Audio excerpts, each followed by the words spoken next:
Hello there, everyone. Welcome back.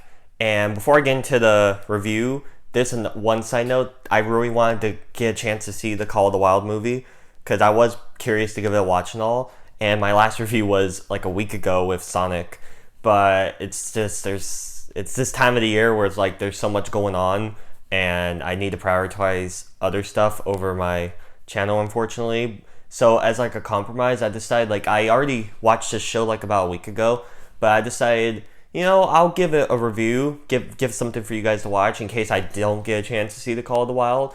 So yeah, like a friend recommended this to me, and we actually watched it. And it's, if you guys, any of you are into anime and stuff, it's called Death Note, and it's the anime that came out quite a while ago. I believe in like 2006 or so, and it, I just like I was blown away with this show, so I decided I wanted to give my thoughts on it. Now, I'm not going to rant and talk about it for like 20 minutes or something, but I do want to talk about some pretty specific points that happen in it since it has been out for so long. But I'll give a spoiler warning, but I'll just give the basic premises and all, and I'll work my way into it. So for the first few minutes, you shouldn't have to worry about spoilers if you're curious. Let's just say I really like this show. Like, I thought it was pretty phenomenal.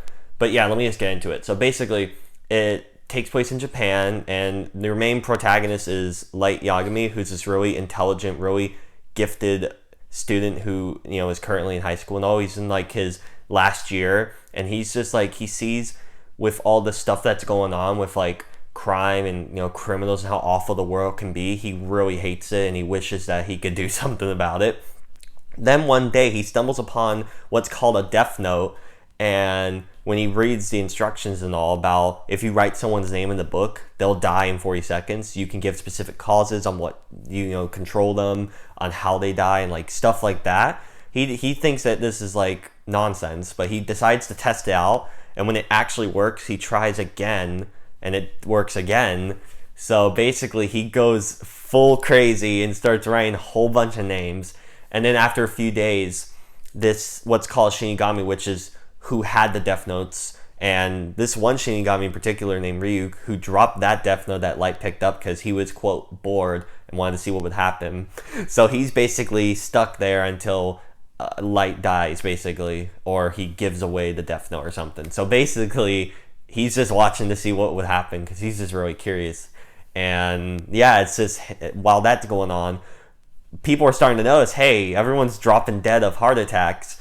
So the police force gets help from this detective that they don't really know that much about, but who's one of the smartest people in the world, named L.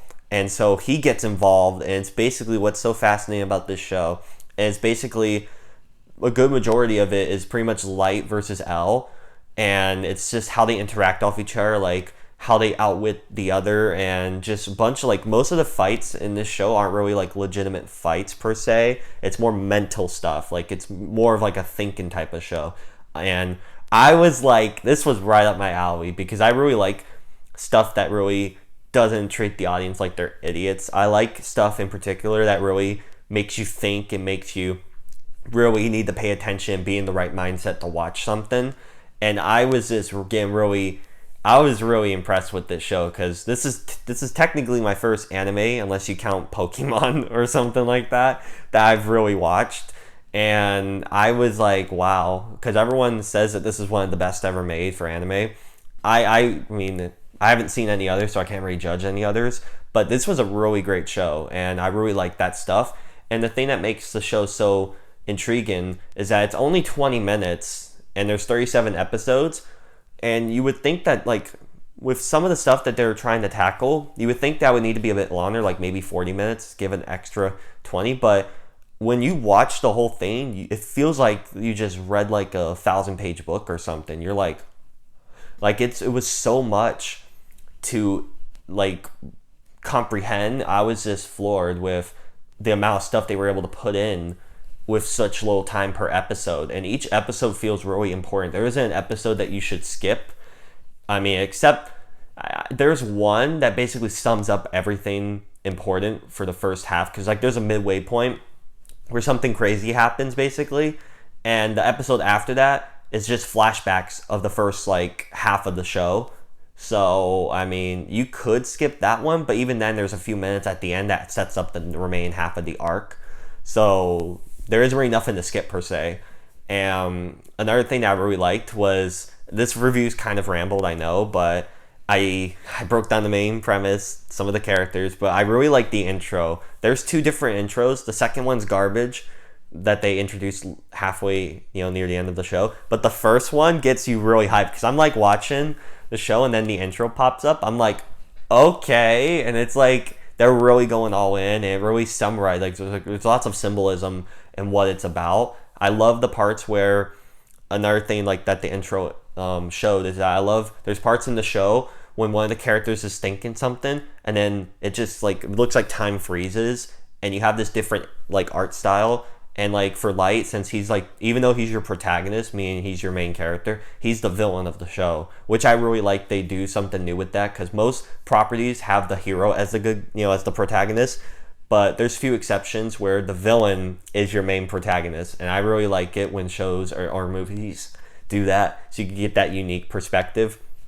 For him, his hair like goes red, and like it's just like symbolizing he's evil, and then L, his hair will go blue. And they just like go into these really like deep conversations, like overthinking stuff, thinking different possibilities, and it's really a bunch of mind game stuff. I really like that. That's really cool. And how they integrate new characters as the show goes on, I think is really good. Like for Misa, who is the other person with the Death Note, who loves Light and all, who's just doing this just for his attention, all that stuff. They introduce her like she's like a legitimate threat. Like around what episode, like think around episode 10 or something like that, and it's a few episodes to figure out who is this person while they're explaining her backstory and how she's introduced, like how and it adds another Shinigami who's hers into the mix, and it's really, I like that type of stuff, how it's building up slowly. Each episode doesn't feel like a waste, like you're actually watching everything. You won't feel like you're wasting, and you won't feel like it's just a drag to sit through. I really like that. And there's a bunch of different arcs as well. Like the first arc I would say is Light first stumbling upon the book and then going crazy, basically killing all these criminals. And then another arc is when L's introduced and he comes to Japan all when he figures out that the culprit is in Japan and stuff. Then there's the arc of them trying to figure out each other without personally meeting, because L is starting to suspect people and he starts to zoom in on Light.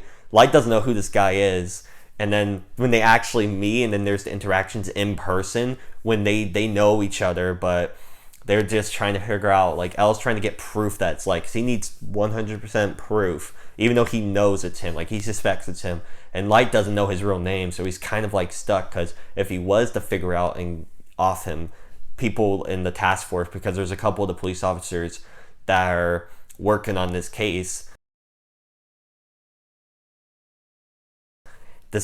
and so it's really mind tripping like maneuvers to try to outwit the other. I just so good. And what makes it more interesting is that his dad, Light's dad, is like the chief police guy on the case and all. So it's it's just really crazy stuff.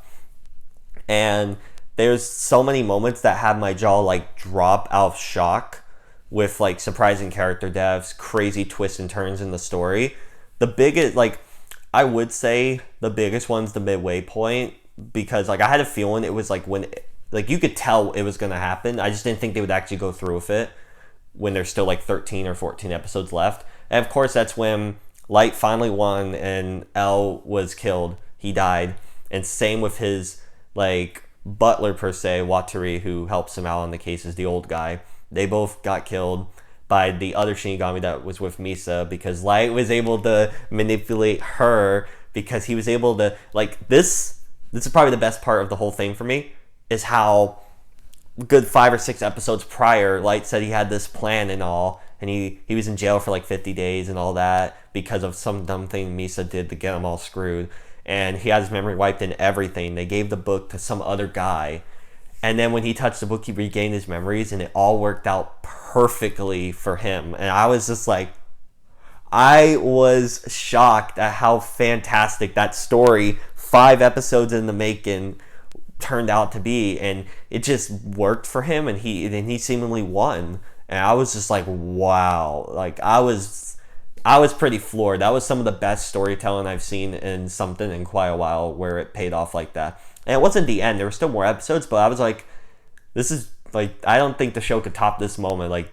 that was just brilliantly set up, well done, and I was just like, wow. And just like when he was cradling Al as he fell, and he's just staring at him sinisterly, like he won. He finally did it after months.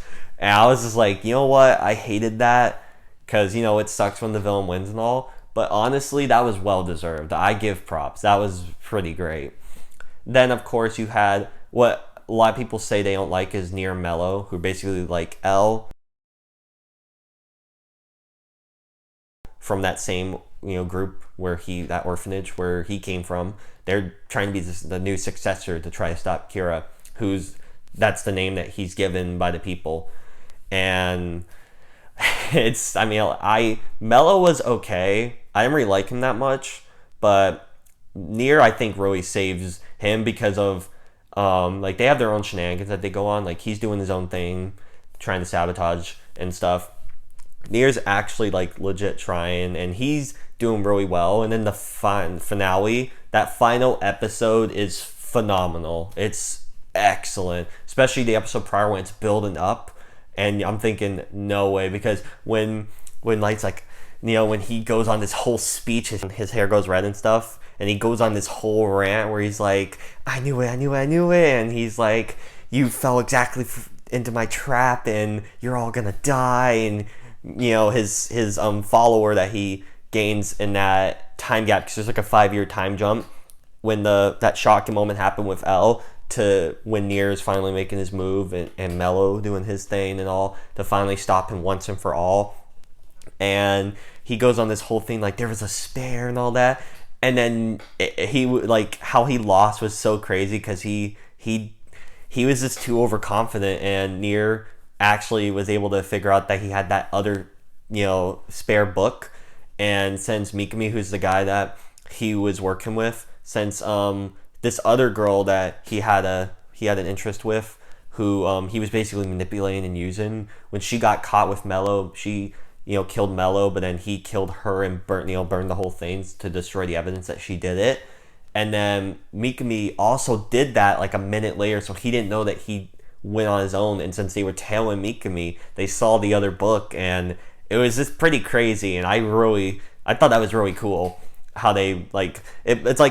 It's like you have to think about the stuff and all, but they still break it down so it's easy, so it's like not hard to follow, which I do appreciate, because some of these I was like, wait, what?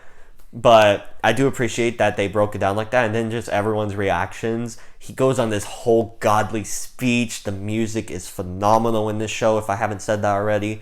And yeah, it's just really great stuff. And then even how it ends is really like, even though like the good won, you're still following the bad guy, you know. So it's kind of a sad ending. He just like Ryu ends up killing him because he didn't want to be stuck on Earth while he rot in prison. So he wrote that he had a heart attack in his book, and like just kind of dies after, you know, being shot a lot and stuff by Matsuda and escaping. Mikami, you know, kills himself because of what he saw. And good won, evil lost. I think even Misa, it's pretty ambiguous, but I'm pretty sure she committed suicide by jumping off the building. Either way, like, evil lost and good won. And like it was just a really fascinating show on just showing all this happened just because Ryuk was like he was bored. He just drops let's see what will happen. I just found that really hilarious that this all spiraled from that one like singular event. But yeah, this show was great, guys. I really liked it. I mean, I didn't expect to think it was this good, but it just kept getting better and better, and everything felt needed. Even side characters that are only in like an episode or so, it didn't feel like unnecessary. Like, I was really impressed. This was really good. Like, yeah, this is in my favorite shows of all time list, I'd say. It's up there with Stranger Things, Everybody Loves Raymond, Parks and Recreation. Like, it's up there, guys. I know this is mostly sitcoms. I'm mostly into sitcoms for shows, But yeah, this was really great and a breath of fresh air seeing something like this. So yeah, those were my thoughts on Death Note. If any of you have seen it, which you probably have, I mean, and I hope so, I spoiled the whole thing for you, or at least the big parts. What do you think of it? And if you want to comment down below, that'd be pretty cool. And if you want to hit the subscribe button and hit the bell as well to get notified when I upload, that'd be pretty neat. And if you want to follow me on Twitter, it's SoraSable or at Sable Sawyer. Again, thank you all so much. And like I said, I'll try to see Call of the Wild, but if not, then it is what it is. But at least you have this video to watch. Again, thank you all so much for watching, and I'll see you later. Bye.